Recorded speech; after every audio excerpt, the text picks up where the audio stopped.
What does it mean to be French? Well, obviously it means never catching any L ever, and I won't let things like history say otherwise. However, what we have been catching in recent years are prime ministers with more successful careers in speedrunning than in politics. Sorry, you looked really tense. Our new GOAT was crowned in 2024. On the 13th of December, Michel Barnier was forced to resign after a majority of delegates in the House decided to give his job a postpartum abortion. This allowed him to secure the record for shortest tenure as a PM with an astonishing 99 days on the job. But that's not all. Earlier in the same year, we also had a new third place holder. Literally, the previous PM, babyface Gabriel Attal, also had to leave early, only after 238 days. That's two new top-ranked players coming out back-to-back, astonishing. And while we can all appreciate their dedication to reach the top, it's important to remind ourselves of the toll it takes on them. So let us take the time for some mental health awareness. It's so hard to be a lizard.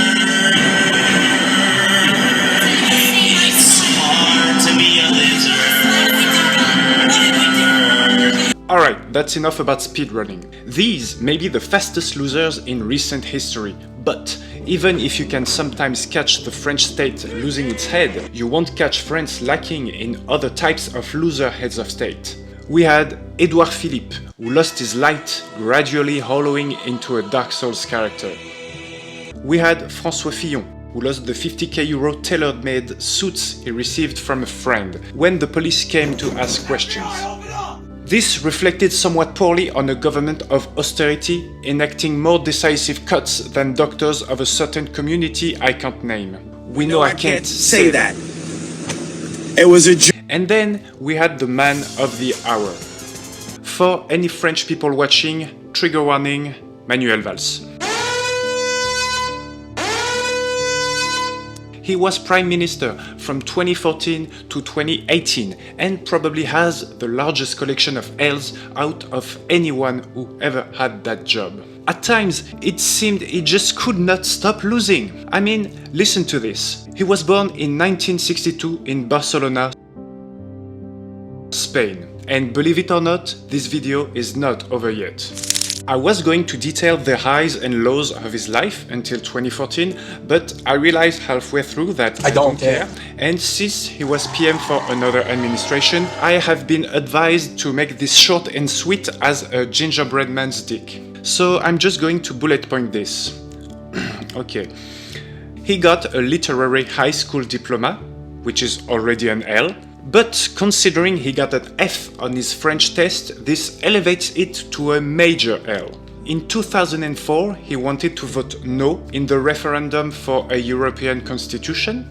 His party decided to vote yes. The yes needs a no to win against the no. Then he was one of the few to switch from no to yes, and when it was time for the people to vote, it's the no that won. So that's another L. Firmly grasp it in your hand. Manuel was a member of the Socialist Party. Oh, sorry, the sentence continues on the next page.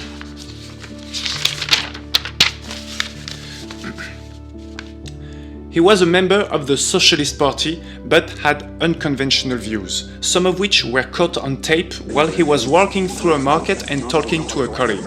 Asian news stations like to report on France's politicians. We all remember the Taiwanese 3D animation about President Hollande and his mistress, link in description. And I think I have one from the Japanese about what Manuel said in that instance. Now let's see here. Ah, there it is.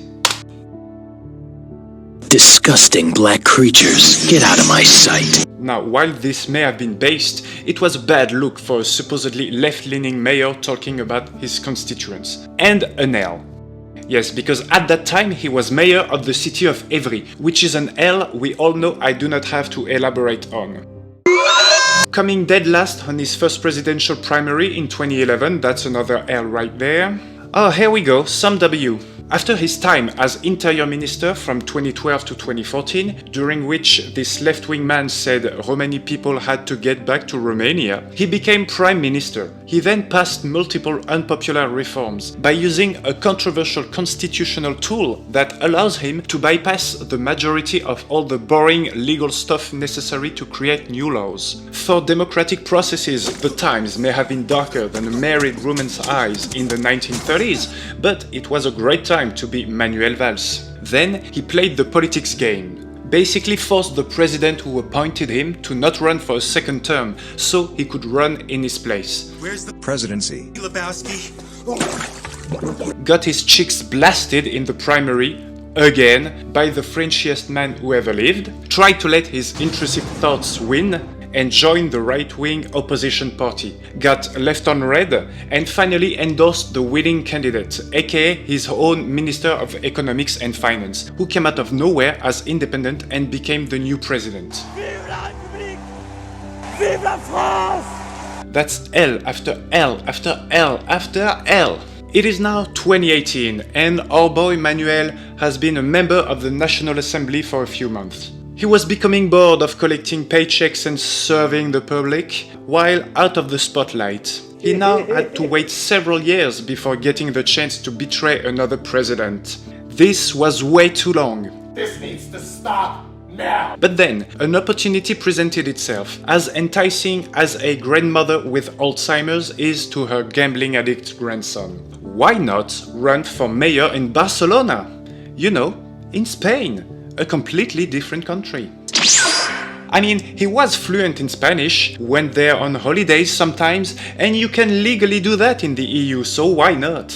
Sure, the residents of Barcelona say he doesn't know the city, he may not have a Spanish passport, and he may not have a party while the local socialists already have a candidate. But these are only minor details, nothing a little networking cannot fix. So anyway, after dealing with these trivialities, securing a juicy 20k monthly salary, and making emotional speeches saying goodbye to France, while explaining he always loved his home city and wanted to go back. This is election time, baby! And that's an L! Congratulations for achieving 4th place. Absolutely horrendous. Congrats. Congratulations, you're a failure. What could have possibly gone wrong? I'm not a political expert, but I have a PhD in Who Asked, so I think I have an answer. Absolutely everything. I'm curious, what did he think was going to happen? Why is he like this? Does he prefer drinking the flavored or unflavored detergent? These questions are still unanswered to this day. Well, that sucks, but for the next 2 years, he'll try to climb his way in Barcelona's local politics. But nothing ever came of it, of course, because he gets darker L's than Netflix. And that's when he starts feeling homesick, suspiciously. So he starts popping back in interviews, saying France was where he felt he could be useful again and make a real difference. So, after paying a fine of almost 300k for irregular campaign spending, it was time to quit and say hello to France again. Hello, my baby! Hello, my honey! In 2022, he is welcomed in President Macron's camp with room temperature enthusiasm, and he starts working to get elected somewhere to rejoin the seats of the National Assembly, infused with a newfound blossoming motivation. And you know what? Good on him. In his mind, it was really time to let bygones be bygones and forget all the earlier disappointments, start a new chapter and embrace his people with open arms during this new election period. Just one small issue though. For regular French citizens, seeing all this was an experience we can adequately describe as somewhat vexatious.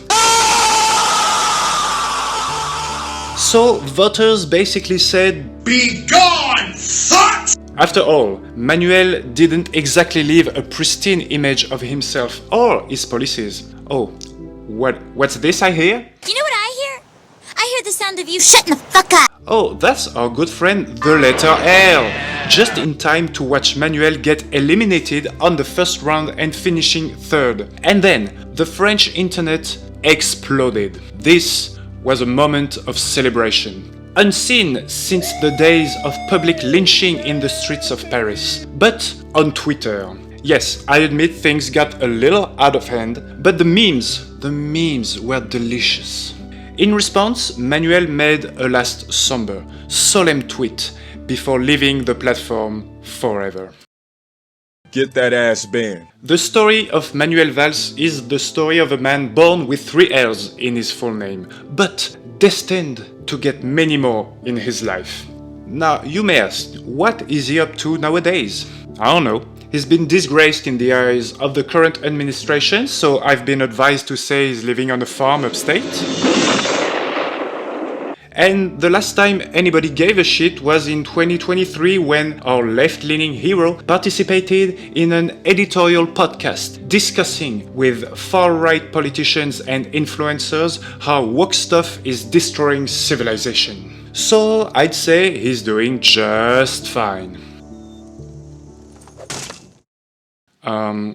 Okay, so last minute update. As I was recording this video, the new government was announced and Manuel Valls is back as our Minister of the Overseas Territories. Somehow, Manuel Valls. in return, Which is a fantastic decision and I could not be happier, as it is the will of our benevolent president. Please let me keep my job. Always winning. Bright is the future of France and our republic, as it shall regain. Don't forget to pay your taxes by subscribing so the government can fund the next video. Vive la République et vive la France!